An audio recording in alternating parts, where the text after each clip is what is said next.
Durante uma grande campanha na cidade de Oakland, na Califórnia, em 1922, Aimee Semple McPherson foi inspirada a chamar sua mensagem de quadrangular, através de uma pregação sobre a visão do profeta Ezequiel dos 4 querubins com 4 rostos que simbolizavam o quádruplo ministério de Jesus Cristo: o Salvador, o Batizador com o Espírito Santo, o grande médico e o rei que há de voltar para arrebatar a sua igreja. Sua mensagem nunca mudou, mas recebeu nova ênfase quando ela começou a proclamá-la com o nome dado por Deus: Evangelho Quadrangular. Você é bem-vindo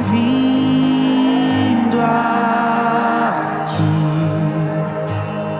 A casa é sua, pode entrar. Me esvazio de mim,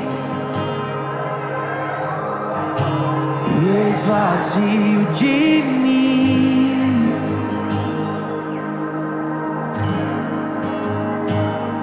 Sopra o teu vento aqui, toma o teu trono, vem reinar. Nós queremos te ouvir, oh, nós queremos te ouvir.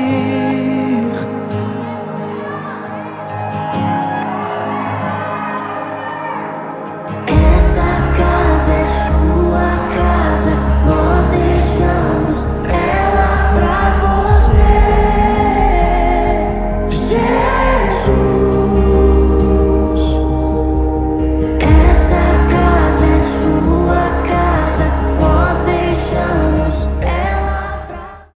Atos dos Apóstolos, capítulo 2, versículo 3, nos diz: E foram vistas por eles línguas repartidas como de fogo, as quais pousaram sobre cada um deles. E todos foram cheios do Espírito Santo, e começaram a falar em outras línguas, conforme o Espírito Santo lhes concedia que falassem.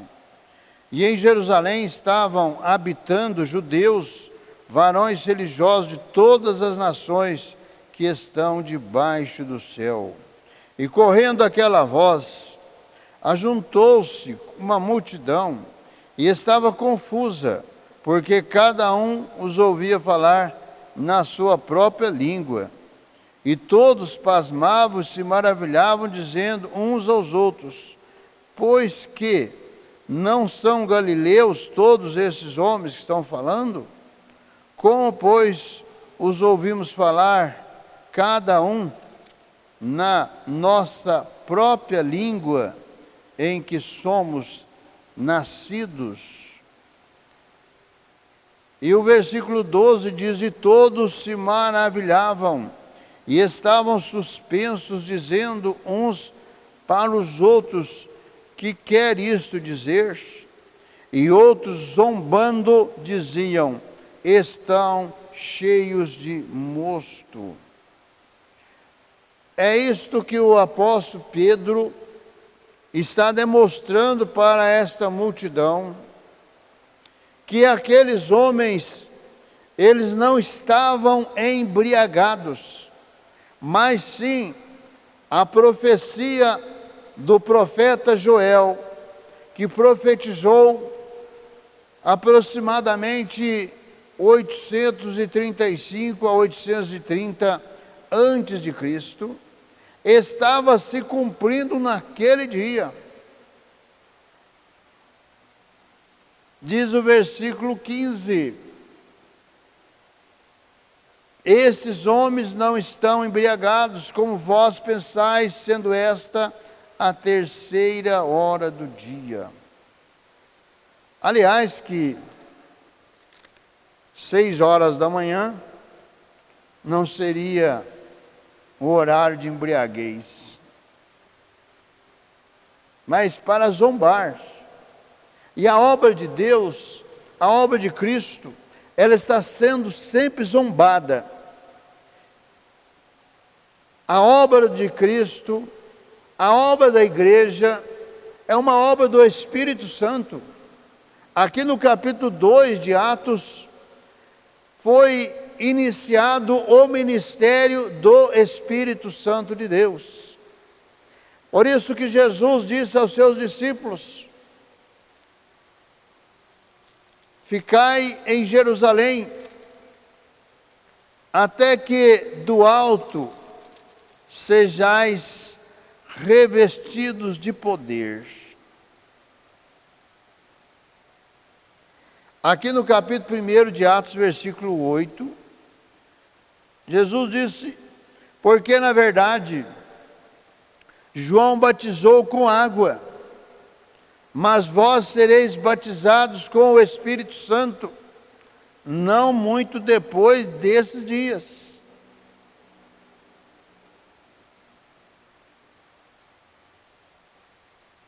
Aqueles, pois, que se haviam reunidos, perguntaram-lhes, dizendo: Senhor, restaurarás tu neste tempo o reino a Israel?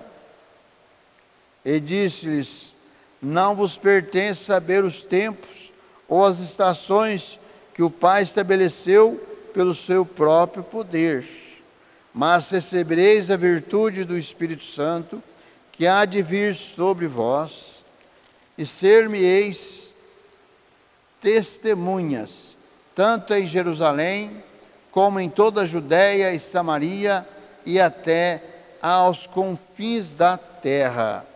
Então o Espírito Santo, profetizado pelo profeta Joel, foi dado naquele dia de Pentecostes para aqueles galileus, em que trouxe uma admiração para aqueles que ouviam, porque houve uma reação a respeito.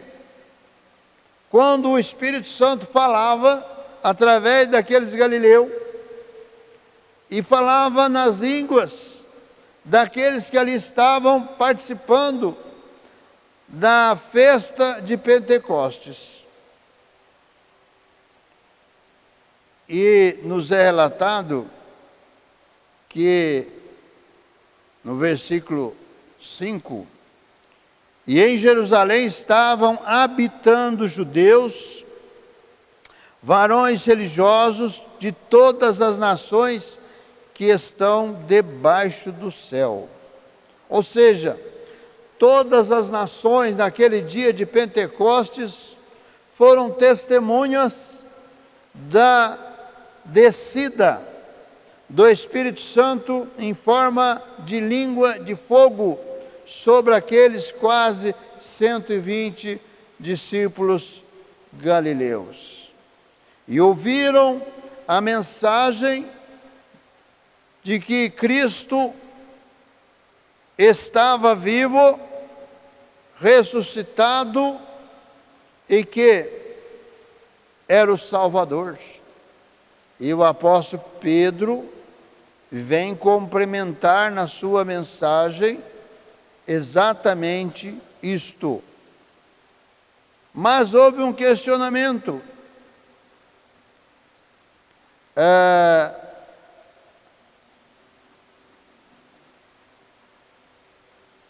Versículo 6, e correndo aquela voz, ajuntou-se uma multidão, e estava confusa, porque cada um os ouvia falar na sua própria língua. E todos pasmavam e se maravilhavam, dizendo uns aos outros: pois que não são galileus todos esses homens que estão falando? Ou seja, esses, para aquela multidão, não eram as pessoas adequadas para estar ali, recebendo o poder do Espírito Santo e falando em línguas estranhas e nas línguas de cada um que representava aquelas nações. É sempre assim. A palavra de Deus, o apóstolo Paulo escreve que Deus usa a quem Ele quer, como Ele quer. Deus usa as fraquezas deste mundo, os não sábios deste mundo, para confundir os que são. Deus usa cada um como Ele quer. Aqui eles estavam questionando, as pessoas estavam sendo usadas pelo Espírito Santo. Ainda nos dias de hoje, os questionamentos continuam. As pessoas querem uma liderança, não importa como seja a sua atuação, não importa se esteja de conformidade o Evangelho de Cristo, não importa se estão fora dos perímetros do Evangelho, mas as pessoas têm status, esta pessoa tem nome, tem fama, essas pessoas são recebidas e são aceitas, enquanto que aqueles servos e servas de Deus mais humildes, eles não estão sendo acatados, não estão sendo vistos como um servo de Deus. É por isso que nós precisamos de receber a Cristo como Senhor da nossa vida, Salvador da nossa alma, para também recebermos o Espírito Santo de Deus, que irá nos dar entendimento e compreensão na palavra de Deus, e vamos ter discernimento, porque nos dias que estamos vivendo, são dias de muita confusão espiritual. As pessoas querem fazer do Evangelho aquilo que elas pensam, aquilo que elas entendem, aquilo que elas compreendem, aquilo que agrada. Então, onde há uma multidão, ali, certamente Deus vai estar ali presente. E não é isto. Nos é mostrado que quase 120 foram os que permaneceram fiel às promessas de Cristo. Mesmo Cristo tendo ressuscitado, mesmo tendo aparecido aos seus apóstolos, seus discípulos e a vários irmãos, mesmo com tudo isto, muitos ainda não creram. A incredulidade, ela impede que as pessoas se tornem realmente um servo e uma serva de Cristo. Nós estamos vivendo o último tempo, segundo as palavras de Jesus. Esta é a última geração do arrebatamento. A qualquer momento Jesus poderá arrebatar a sua igreja. E quem é a igreja de Cristo? Não são aqueles que se adotam como cristãos, não são aqueles que levam apenas o nome de cristãos. Nós vivemos num país que é o maior país cristão do mundo, é o Brasil. Mas são cristãos, cada qual com a sua teologia, com o seu entendimento, e muitos estão como os israelitas. Eles queriam Deus, mas também eles tinham os seus deuses para servir. A igreja de Cristo, ela é constituída de homens e mulheres lavados, remidos no poder do sangue de Jesus. Ou seja, aqueles que ouviram e receberam a mensagem do Evangelho, creram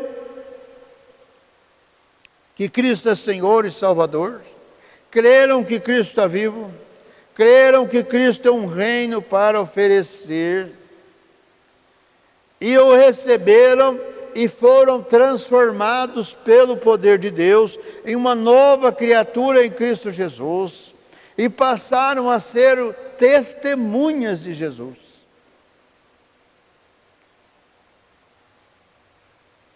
E essas testemunhas de Jesus, elas são perseguidas.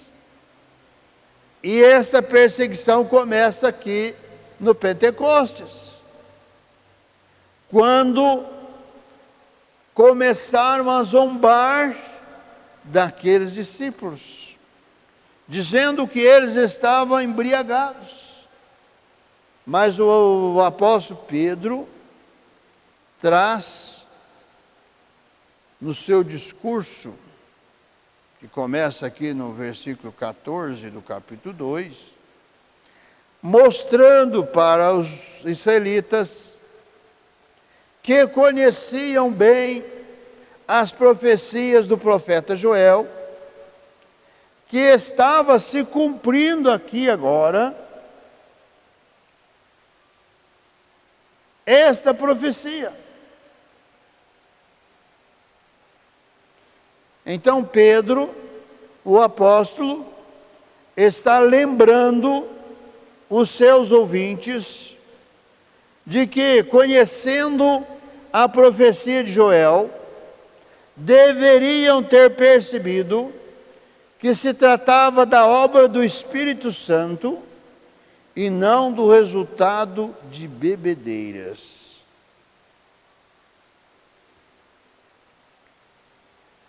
A Igreja de Cristo, ela é perseguida em todos os tempos. Ela começou ali em Jerusalém com a perseguição em que os religiosos da época, tendo ciúmes dos discípulos de Jesus, porque eram galileus, eram pessoas pobres, eram pessoas sem conhecimento, eram pessoas que não tinham o conhecimento que o Sinédrio tinha, porque o Sinédrio era composto de sumos sacerdotes, era composto todos os religiosos da época, era composto dos sábios entendidos da época, e eles não conseguiam trazer o povo para si, mas aqueles discípulos sem conhecimento, eles estavam trazendo as multidões ao redor deles e se convertendo a Cristo. Então começou a perseguição. Tiago, o apóstolo, foi o primeiro a ser decapitado na perseguição. Levaram para as prisões, tudo fizeram, mas quanto mais perseguiam, mais a igreja crescia, mais o poder do Espírito Santo operava, porque é o Espírito Santo de Deus que dá discernimento. E nos dias atuais que estamos vivendo, precisamos, a igreja de Cristo precisa estar cheia do Espírito Santo para discernir os espíritos estranhos, os espíritos mentirosos que estão no seio da igreja. Há muitos que estão liderando igrejas com espíritos de demônios, porque não se converteram, porque vieram de um pacto de vínculos com o Espírito, com as entidades, e não tiveram oportunidade de se converter, ou não receberam da liderança que os receberam, a libertação que tinha. Porque quem tem pacto com entidades precisa de uma libertação. Isto é um processo, mas pela conduta que a pessoa tem no mundo, muitas vezes ela já toma até o lugar do pastor, porque ela atrai com os espíritos que acompanham as pessoas que querem um evangelho muito fácil, querem um Jesus que não tenha compromisso, não querem assumir um compromisso, mas querem um Deus que lhes dê aquilo que o seu capricho requer. Quantas e quantas igrejas com multidões que estão buscando os seus interesses materiais, estão buscando as coisas deste mundo, enquanto Cristo oferece para a sua igreja, para os salvos, o seu reino. E oferece também Perseguição. Perseguição. Jesus não ofereceu outra coisa para a sua igreja que não fosse perseguição. Mas na perseguição, Jesus também oferece a sua paz. No Evangelho de João 16:33, Jesus declara: tenho-vos dito isso, para que em mim tenhais paz. No mundo tereis aflições, mas tende bom ânimo, eu venci o mundo. Quem quer ser amigo do mundo, quem está buscando as coisas deste mundo, está ignorando a Cristo, está ignorando o Evangelho, está ignorando a promessa de Cristo, de que oferece o seu reino para todo aquele que crê e busca. Então, aquele que quer o reino de Deus, o reino de Cristo, vai estar sofrendo, padecendo pelo nome de Cristo, como acontece nos dias de hoje, nos países socialistas, em que vem o cristianismo como uma grande barreira para as suas pretensões. Na Coreia do Norte, por exemplo, se alguém for encontrado falando de Jesus, vai ser preso ou morto, ou se não vai trabalhar para o governo pelo resto da vida, por causa do nome de Cristo. Mas mesmo assim, eles estão ali na fé em Jesus, porque eles sabem que Jesus tem um reino para oferecer. É no sofrimento, é na perseguição, é que Deus opera. As pessoas não estão entendendo e compreendendo que a palavra de Deus está se cumprindo nesses dias. Esta guerra que está acontecendo com Israel é um cumprimento profético, é um cumprimento da palavra de Deus, porque Israel precisa e precisará estar numa condição de aflição, numa condição de aperto, para que venha receber o anticristo como seu Messias.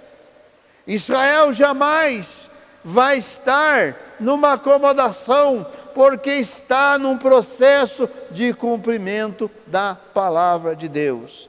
A palavra de Deus se cumpre, a palavra de Deus é palavra que se cumpre, porque é um Deus fiel, é um Deus vivo e poderoso. Israel é um povo escolhido de Deus, mas que está distante de Deus, porque rejeitaram o Messias, rejeitaram a Cristo como Messias e continuam rejeitando, porque no processo de Deus é o anticristo que eles irão receber como Messias, que irá dar aquilo que eles querem. O que Israel mais quer é paz. Eles já abriram concessão das terras. Essa faixa de Gaza, por exemplo, já estava ali os colonos judeus que foram tirados e entregues aos palestinos. E no dia seguinte, eles estavam jogando foguete contra Israel, porque estava mais próximo. Então, a palavra de Deus se cumpre em todos os seus pontos e pormenores. O que precisamos entender é que estamos no período da graça e que esta porta da graça está aberta para todos aqueles que creem na obra que Cristo realizou, para todos aqueles que querem o reino de Deus e de Cristo, não uma religião, não um movimento religioso, não buscando as posses neste mundo. Há muitos que querem buscar riqueza neste mundo, mas a riqueza está no reino de Deus, no reino de Cristo, para aqueles que estão aguardando a promessa de Cristo de arrebatar a sua igreja. Feche os seus olhos, forme comigo a cadeia da prece poderosa. Senhor Jesus, de todo o poder, Senhor, de toda a graça, juntamente, Senhor, com estas vidas que me assistem nesta hora, que o teu Espírito Santo esteja visitando, esteja tocando, esteja despertando a cada coração, a cada entendimento, para, Senhor, crer na Tua palavra, crer nas Tuas promessas, crer na Tua salvação. Aqueles, Senhor, que estão caminhando, mas estão em fraquezas, estão em desânimo, que nesta hora, Senhor, essa Tua palavra seja a palavra viva e poderosa para fortalecer a cada coração, para fortalecer a fé, para que possam saber que Tu, Senhor Jesus, é fiel, e a Tua palavra se cumpre, e em breve a Sua igreja será arrebatada, para a glória do Teu santo nome, para o engrandecimento do Teu reino. Abençoa nesta hora cada vida que nos assiste. No Teu santo nome, que o Teu oro, eu abençoo, para a Sua glória. Amém. Participe conosco deste ministério, com a sua oração, com a sua participação, e também divulgando para os seus parentes, amigos e vizinhos esta obra gloriosa do Senhor Jesus Cristo. O nosso compromisso é de levar as verdades do Evangelho do Senhor Jesus Cristo para todo o Brasil. E você poderá participar conosco, com a sua oração, com a sua presença. E também você poderá, com os seus dízimos, com as suas ofertas, e também como mensageiro da esperança, proporcionar para que alguém possa levar esta mensagem verdade nestes dias de cumprimento da palavra de Deus, em que está próximo o arrebatamento da igreja do Senhor Jesus Cristo. Participe conosco deste ministério para todo o Brasil. Visite também no YouTube,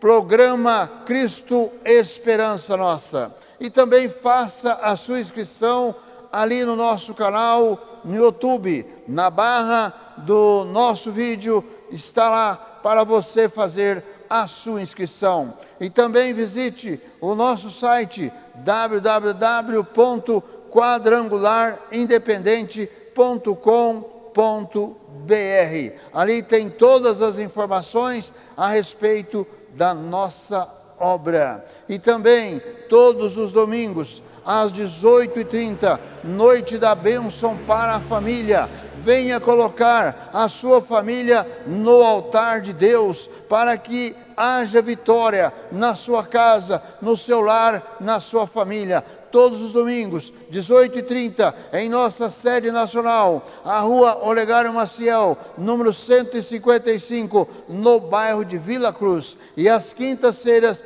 19h30, a noite da vitória. Venha participar, venha receber a sua bênção na noite da vitória. Venha participar da corrente da vitória às quintas-feiras, 19h30. Divulgue este programa para os seus parentes, amigos e vizinhos.